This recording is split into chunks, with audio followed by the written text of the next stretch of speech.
and a very warm welcome. Today we want to address the upcoming conference on democracy and the right to decide. And that is why today we have the honor to interview Johanna, Program Manager of the UNPO.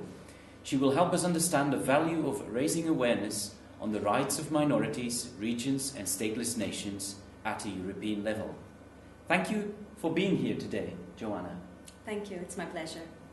First question that I have for you is, why is this topic, self-determination, important? Why in the European Parliament?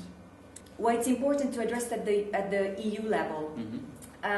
Well, talking about self-determination, even though there was a renewed interest in this debate last year with the Scottish and Catalan referenda, it still is a topic that is sidelined, and I think there is even some sort of misunderstanding that self-determination is always incompatible with territorial integrity, and that's why it's something we better not discuss.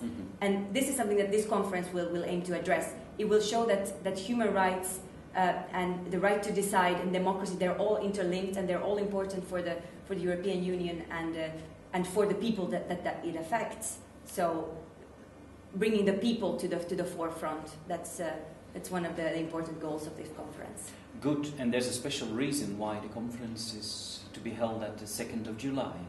Yes, the 2nd of July is a very important date for the Unrepresented Nations and Peoples Organization, in that it represents the opening of the 12th session of its General Assembly. And the added value that it brings to this specific conference is not only bringing more like a great and wide public, but also people who have themselves experienced a struggle for self-determination, for democratic participation, for just fulfilling their basic human rights. And I think this can contribute to a very interesting discussion as well among participants following the interesting panels that we will have. Thank you.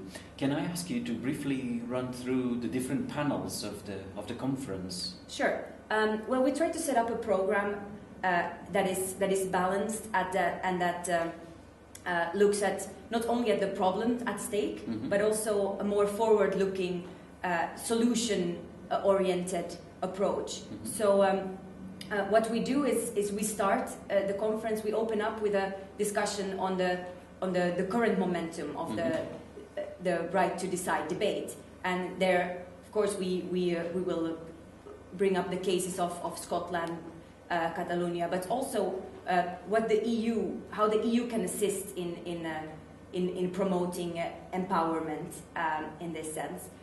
Following that, we will have a more theoretical discussion on the evolution of the concept of self-determination and democracy, and how what are these so-called underlying factors that might undermine these as well as other human rights. Thank you, Johanna. Thank you. We've been discussing the upcoming conference on auctioning human rights and why it's important to raise awareness on self-determination in the European Union. We hope you all enjoyed the discussion. Thank you very much for following us, and goodbye.